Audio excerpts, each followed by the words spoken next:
Okay, the first thing that we're going to do is fold our fabric in half, matching the selvage edges. That's what it says to do in step 2 on our guide sheet. We've already trimmed our pattern, leaving a 1/4 of an inch margin, and we're going to use this layout for our fabric. So I'm going to fold my fabric in half. Now, we need to fold it with the wrong sides together, and I'm using these little raised bumps on here to determine that this is the side that's going to be the wrong side. And I'm going to fold those two edges together. The bumpy side should be towards the middle. And I want to make sure that my edges are right on top of each other. And you might have to do a little smoothing to do that.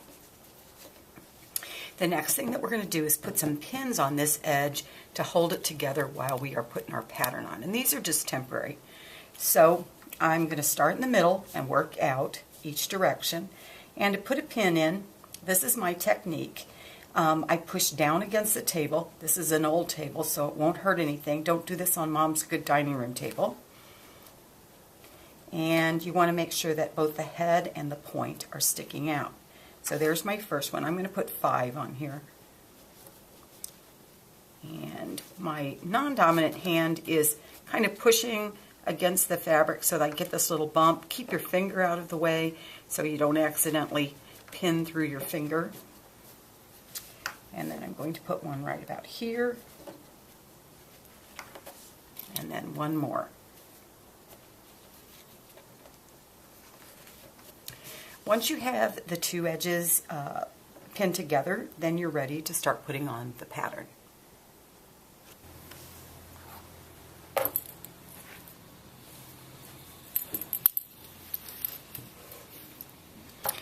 Our next step is to put the pattern on, and the first thing that we're going to do is look at our diagram. We're doing the one that has the 45 inch width fabric. And what I want to do is lay my pattern, or lay my fabric so that it looks exactly like the diagram. So I'm going to move this off to the side, and in the diagram the selvages are away from me, so I'm moving them that way. And it says that I need to put the pocket pattern on the fold right here.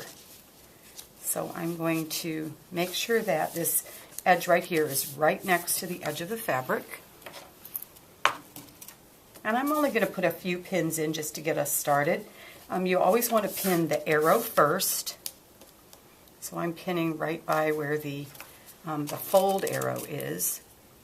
And if you notice on our patterns we have written the words, "Do not cut here." This is going to be one big piece, so we don't cut along this line at all.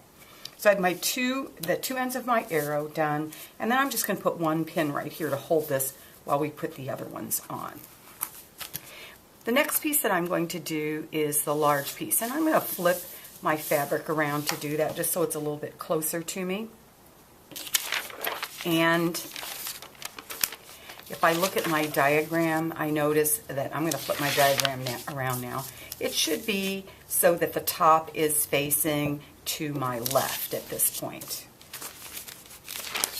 Open up my pattern. And I'm going to lay it out flat. And it's okay if it's over here where the pins are. We're going to take those out before we start cutting. But I want to make sure that I have it all on here.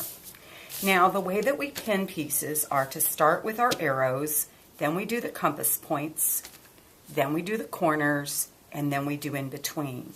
I'm not going to put all of the pins in. I'm just going to get us started simply because it's going to take too much time if I show you all the pinning.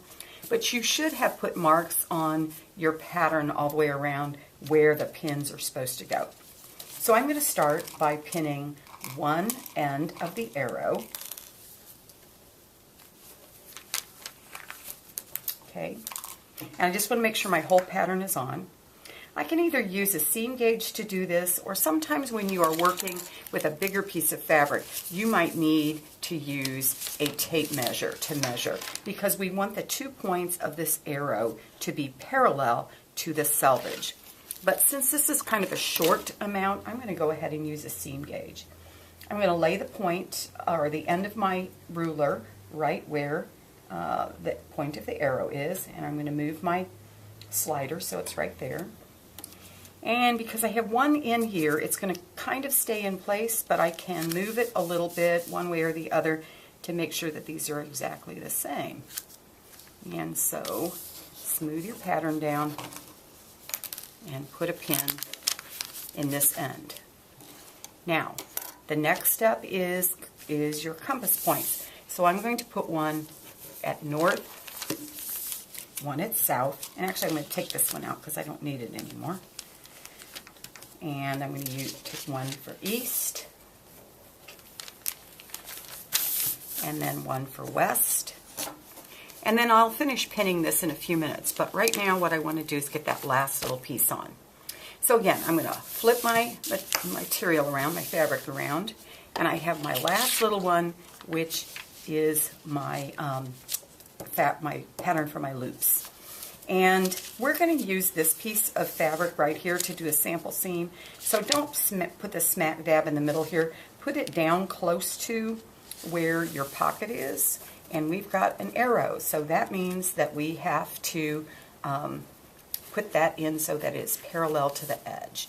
So I put my pin in, making sure that the point of my pin does not go past my cutting edge. None of your pins should be sticking past the cutting edge. And it's okay that these little bumps are sticking out there because we're not cutting along here, remember? And I'm going to use my seam gauge again and measure.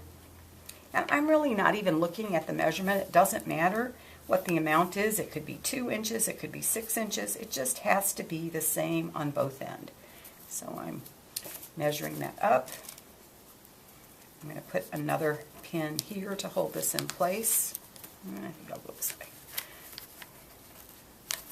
And then because this one is really small, we probably only need about 4 or 5 pins to hold it in place. So I'm going to go ahead and finish pinning it, making sure that the whole pin is inside the cutting line. And my pins are bigger, so I might not need as many as you're going to need, but make sure that it's not going to wiggle around. The pattern pieces are all in place. What you need to do now is go back and finish pinning. Remember, we do arrows first, then the compass points, north, south, east, and west, then the corners, then in between. That's the order we pin. Finish that up for now.